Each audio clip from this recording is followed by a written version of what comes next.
Степан Кадошников, «Ветер войны». Как было много тех героев, чьи неизвестные имена, навеки их взяла с собою в свой край неведомой война. Они сражались беззаветно, патрон последний берегли.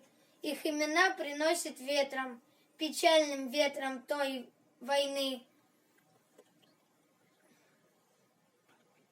Порой слышны на поле боя через десятки мирных лет: «Прикрой меня, прикрою, Коля!»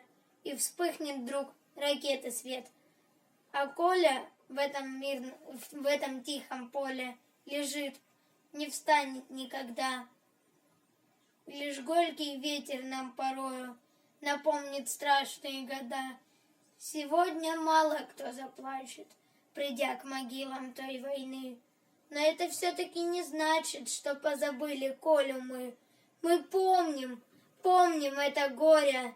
Осталась в памяти война, и русское родное поле приносит ветром имена.